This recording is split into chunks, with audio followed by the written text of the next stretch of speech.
Compass ধারাবাহিকের আজকের পর্বে দেখা যায় মুক্তি যখন রাত্রিবেলা একলা ঘরে ঘুমিয়ে থাকে ঠিক তখনই কম্পাস আর বিহান জানালা খুলে একটা ওই রোবোটিক ব্যাং ঘরের মধ্যে ছেড়ে দেয়, আর যেটা লাফাতে লাফাতে মুক্তির গায়ের উপর গিয়ে পড়ে। আর মুক্তি অখিলের সেনাপতি সেনাপতি বলে চিৎকার করতে থাকে। ঠিক তখনই কম্পাস জানালার আড়াল থেকেই ফোনে সবটা ভিডিও করতে থাকে, কিন্তু মুক্তির হঠাৎ মনে পড়ে যে কম্পাস কিন্তু এর আগে মোনালিসার ঘরে কঙ্কাল ঢুকিয়ে দিয়েছিল। এই সবটাই আবার চাল নয় তো? হতেই পারে বিহান কম্পাসের থেকে সব কিছু শিখে গিয়েছিল, আর তারপর বিহানই এই ব্যাংকটা ছেড়েছে, তাই কোনোভাবেই খাট থেকে নামা যাবে না। মুক্তি খাট থেকে নামে না, বরং মুক্তি খাটের উপর বসেই চিৎকার চেঁচামেচি করতে থাকে। সেনাপতি, অখিলেশ, ঋতুজা সহ সবাই ঘরের মধ্যে ঢুকে চলে আসে, আর মুক্তি নাটক করে বলতে থাকে একটা ব্যাং তার গায়ের উপর উঠে গিয়েছিল, তার হাতে পায়ে ব্যথা বলে সে নামতে পারেনি।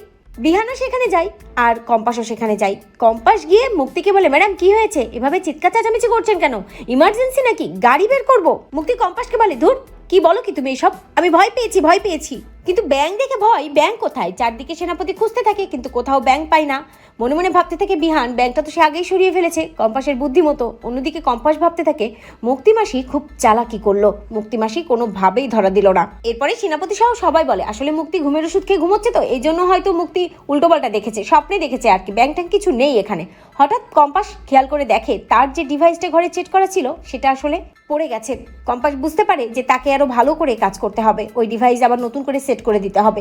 এরপরেই দেখা যায় কম্পাস আর বিহান দুজনেই কম্পাসের ঘরে থাকে এবং বিহান বলে আসলে এই সব কিছু নিয়ে আমাদেরকে প্ল্যান করতে হবে, আর তাই আজকে রাতে আমি তোমার ঘরেই থাকি না। কিন্তু কম্পাস বিহানকে বলে, না বিহান স্যার না, এ ঘরে থাকা যাবে না, সবাই আমাদেরকে সন্দেহ করতে পারে, আর তাছাড়া আপনার এই ত্রিলোচনটিকের সাথে এত বন্ধুত্ব, এটা কিন্তু সবাইকে ভাবাচ্ছে। মুক্তিমাসি কিন্তু সন্দেহ করছে, কিন্তু আমি একটা জিনিস বুঝতে পারছি না, মুক্তিমাসি কি কিছু বুঝে ফেললো নাকি যে কেউ চালাকি করে কিছু করতে পারে? তার জন্যই কিন্তু মুক্তিমাসি বিছানা থেকে নামলো না। আমাদেরকে আরো সতর্ক হয়ে সবকিছু করতে হবে। হঠাৎ কম্পাসের কাছে ফোন আসে, পুলিশ অফিসার বলে যে সিকিউরিটি গার্ড শিবু কাকার জ্ঞান ফিরেছে।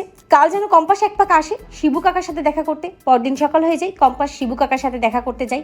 শিবু কাকার জ্ঞান ফেরে, কম্পাস সামনে দাঁড়িয়ে থাকলেও শিবু কাকা চিনতে পারে না। তারপর কম্পাস যখন নকল দাড়ি গোপটা খুলে ফেলে তখন শিবু কাকা কম্পাসকে দেখে চিনতে পারে, আর কম্পাস বলে কিছু বলতে যায়, কিন্তু এতটাই অসুস্থ হয়ে পড়ে যে আর কিছুই বলতে পারে না। নার্স জানায় যে এভাবে তার কাছ থেকে জবানবন্দি নেওয়া যাবে না, তবে আরো একটু সময় দিতে হবে, সেটা বুঝতে পারে কম্পাস। মনে মনে ভাবতে থাকে শিবু কাকা অনেক কিছু জানে, শিবু কাকার স্বীকারোক্তিটা খুব প্রয়োজন। অপরদিকে দেখা যায় মোনালিসাকে টানতে টানতে ওই একই হসপিটালে নিয়ে আসে শ্রেষ্ঠা। মোনালিসাকে একটা ডাক্তার দেখাবে তার জন্য, কারণ মোনালিসা বেশ ভয় পেয়ে গেছে কম্পাস মরে যাওয়ার পর। ঘরে লেবু লঙ্কা ঝুলাচ্ছে, উল্টোপাল্টা কাজ করছে, তবে মোনালিসা কিছুতেই ডাক্তার দেখাতে চায় না, বরং উদ্গ্রীব হয়ে বলে, না মা তুমি ডক্টর দেখাও, আমি দেখাবো না। এই বলে ছুটে বেরিয়ে যেতে থাকে মোনালিসা। আর ঠিক তখনই কম্পাস ওই নকল চুল দাড়িগোপ খোলা অবস্থায় হসপিটালের একটা গলি দিয়ে আসতে থাকে, আর মোনালিসার মুখোমুখি পড়ে যায় কম্পাসকে দেখে মোনালিসা ভূত ভূত বলে চিৎকার করে দৌড় দেয়। অন্যদিকে কম্পাস ভাবতে থাকে মোনা ম্যাডাম তাকে চিনে ফেললো না তো।